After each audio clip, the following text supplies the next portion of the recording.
Ton pote là qui bosse dans le culturel, il pourrait pas me trouver un boulot? Est-ce que vous avez déjà fait des films au moins? Pas encore, mais à l'école j'ai fait des courts-métrages. L'important, c'est de se livrer. Ah ben, il se trouve que je suis un cinéaste cinéphile, hein, j'ai pas du tout honte de le dire. Je me suis formé avant tout en voyant des films et en ayant des émotions de spectateur, tout simplement. Et la nouvelle vague a été essentielle pour moi.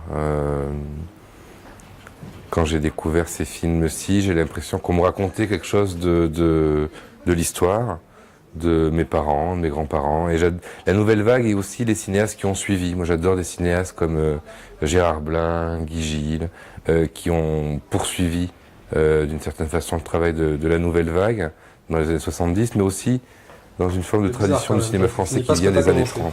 Je serais pas le premier à pas finir mon école, il y en a plein qui l'ont déjà fait. Puis je peux plus vivre dans cet appart, il me rappelle trop Léa. Je suis à Paris, et j'y reste, quoi.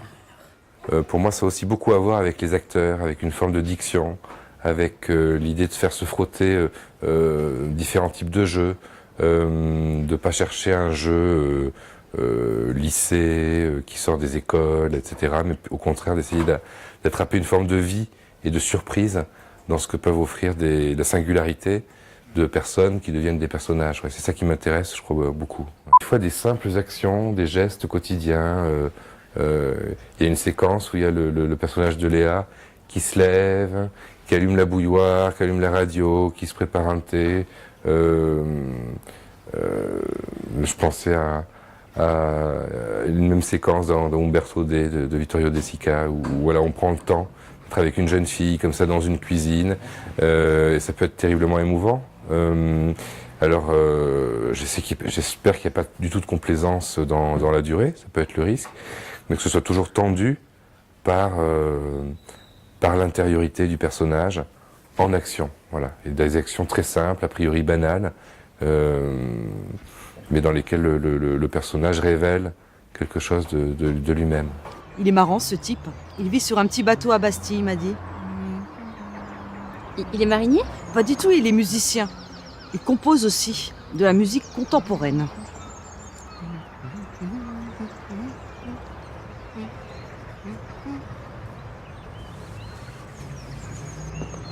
Venez, ça va être très beau. Où ça?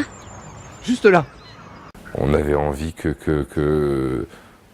d'être à la hauteur, voilà, de ces personnages.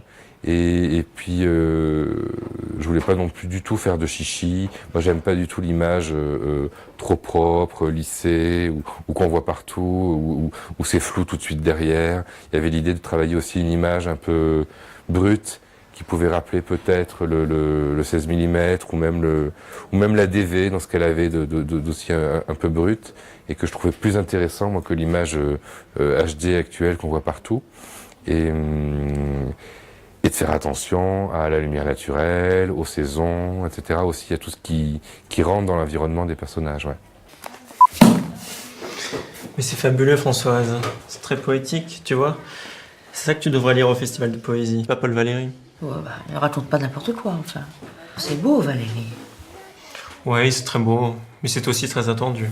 En revanche, quelque chose comme gastronomie et littérature, c'est beaucoup plus moderne. Le film raconte l'histoire d'un jeune homme qui vient à Paris et qui veut faire des films. Donc à partir de là, il faut filmer cette chose-là. Donc il faut le filmer, aller voir des films. Là, en l'occurrence, il va à la cinémathèque, voir La Maman et la Putain, et prendre ça comme n'allant pas forcément de soi.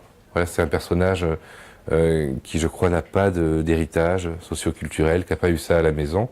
Et donc pour lui, aller à la cinémathèque, rencontrer une actrice, se retrouver à table avec elle, c'est un événement. C'est une expérience, c'est une première fois, et j'ai voulu filmer ça sans ironie, voilà, mais en relevant aussi le potentiel comique que ça peut avoir, mais en étant toujours à la hauteur du personnage, je l'espère.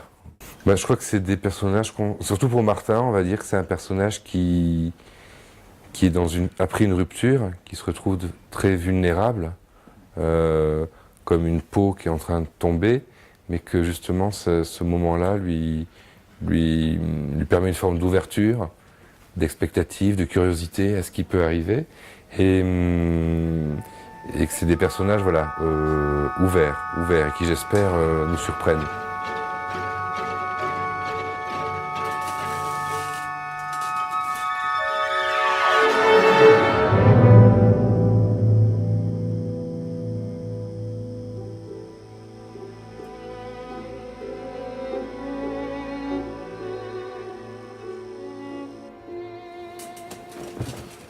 Et là, le pari, c'était non seulement déjà que tout pouvait être intéressant, et que voilà, filmer quelqu'un qui prend le bus, qui va travailler, qui fait un atelier avec des enfants, ça suffisait pour faire du cinéma, voilà, qui avait l'idée qui n'avait pas besoin des pattes, et qu'on pouvait raconter ça, et que ça valait le coup d'être raconté, parce que c'était pas forcément beaucoup montré.